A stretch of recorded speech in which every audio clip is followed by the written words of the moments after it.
Hey there, welcome back to another video. This time around, it is my review of the 1985 animated television special Garfield's Halloween Adventure. Now, this is definitely one that I have a fair amount of nostalgia for. I used to watch this when it was on TV along with Garfield and Friends. Like, I was a huge fan of Garfield growing up as a kid. I had tons of Garfield books. I watched reruns of Garfield and Friends whenever they were on. I would rent the Garfield specials on VHS from the local library. This was one of them. And it was a lot of fun revisiting this, to be honest, after all these years, because I hadn't watched it in a long time. So it was almost like it was a fun little time capsule, fun little trip back down memory lane. Now, before I get around to sharing more of my thoughts on this special, I want to give a special shout out yet again to Jonathan for requesting this review. And if there's another cartoon, animated special, film, TV show, or topic that you would like to see me discuss in the future, feel free to donate to either my PayPal or to my Patreon. A link to both is in the video description down below, and I will try to get to your request as soon as I possibly can. Now, Garfield's Halloween Adventure, it's a animated special that aired on CBS on October 30th. That's actually the date that I'm recording this video. And this will probably be up on Halloween, by the way. So happy Halloween, everybody. Um, and I believe it was like the fourth Garfield special because there were a lot of Garfield specials around this time because they were very popular. And this actually won an Emmy for that year for Outstanding Animated Program. And it's directed by Phil Roman, who had previously directed some other Garfield specials. And it's based on, Garfield, the fat orange cat with an attitude. Uh, from Jim Davis's comic strips. And Phil Roman's direction, in my opinion, for a made for television special, I feel he did a really good job. There's a certain sly sense of humor to it that definitely fits the character of Garfield and the whole world of Garfield very well. But there's also some genuine moments that of eerie creepiness at points with the ghosts and with the old man telling the pirate story. And so it's definitely not something that's just completely bland and safe for kids, and just not really having a lot of extra style or flair to it. Like, there's a decent amount of style and flair to the direction and to the movement of the frames and just the overall framing of the animation. And it's definitely got a very good sense of vitality and verve behind it when it comes to the direction and the way that he set up the different sequences involving Garfield and Odie, or Garfield and John, or the pirate ghosts and uh, stuff like that. So yeah, the direction is par for the course, more of the same from what you might have seen before in other Garfield specials around the time, but it's a formula that works very well. So you definitely don't really have much of a reason to change things up too much. So I feel he did a good job. Now, the script by Jim Davis, I also think is actually quite fun and quite well done for what it is. It starts out with a typical Garfield fashion. Garfield is waking up. He's woken up by the TV, and it's Binky the Clown being the absolute asshole he always has been, waking Garfield up, and Garfield realizes that, oh, it's Halloween, and hey, if I dress up for Halloween, I can get a bunch of candy. But if I get Odie involved, then I can get double the candy. And so he gets Odie involved and John, because John is who John is, just a complete he's a complete he's a complete dunderhead. Like the guy is a total a flake. Is the kind of guy who's just he means well and his heart is in the right place, but he's definitely not the brightest bulb. And so it's like, yeah, sure, you guys can go trick or treating, be safe. And they go on their journey to get candy, candy, candy, candy, candy, candy, and they encounter all these like actual real monsters or ghosts, and then they get freaked out by it, and then they wind up deciding after they get all their candy from the neighborhood that Garfield gets greedy because that's what Garfield is, and is like, well, hey, there's a whole town across the river. Let's get in. Let's take a boat or a raft and let's go across the river, and then we'll get even more candy. And something goes wrong because Odie follows Garfield's orders about the oars, and Odie throws the oars overboard.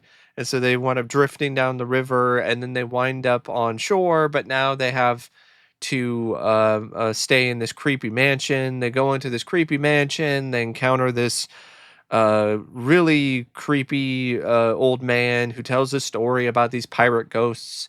And then the pirate ghosts actually do show up. It kind of reminded me of the fog a little bit, to be honest.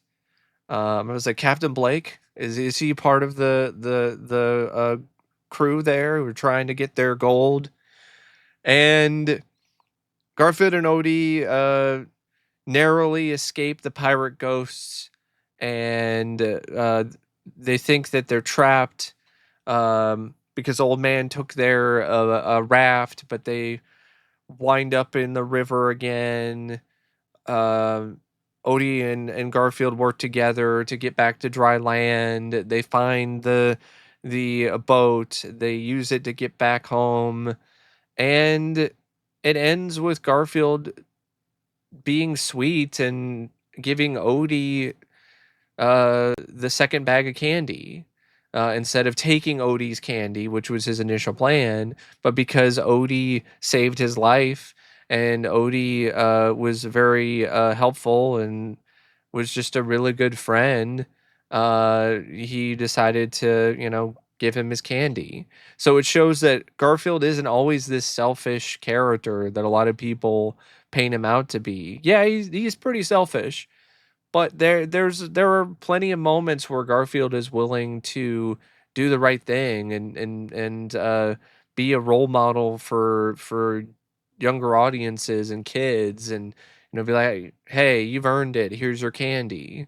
Um, it's a short, so it's only like 20 something minutes. So the story, it's not really that in depth in terms of character development or even really the plot, but it's effective. It works.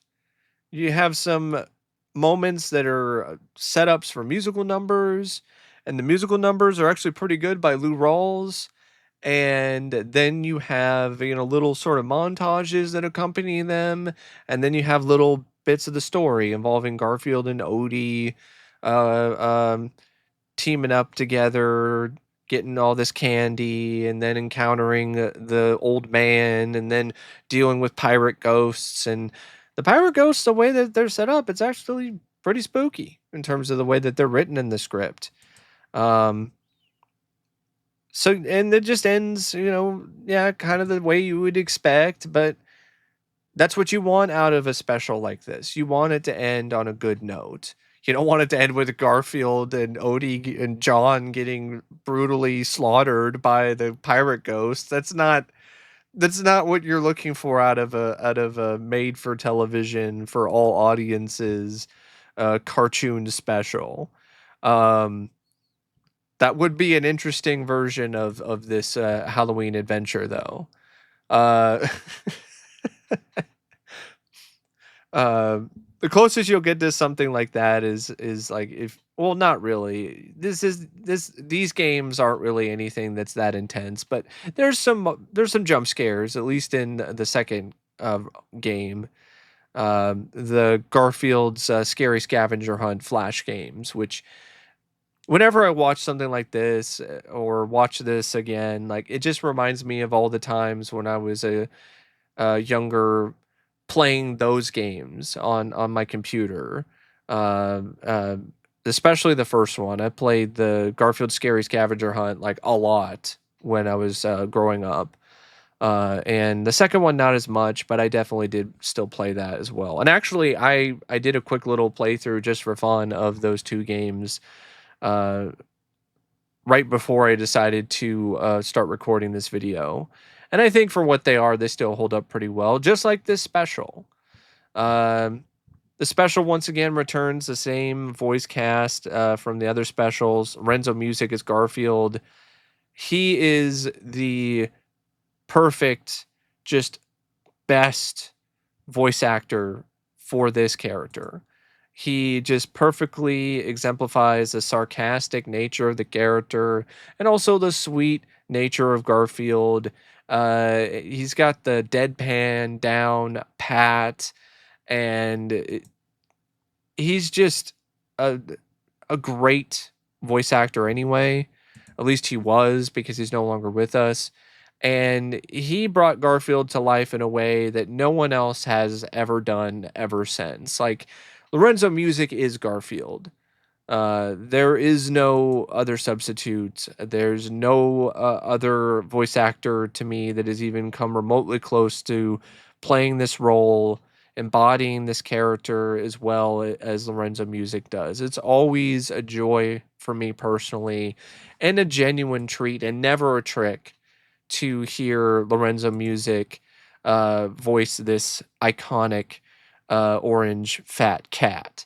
Um, Thom Hughes is also terrific in his own way as John and Binky the Clown.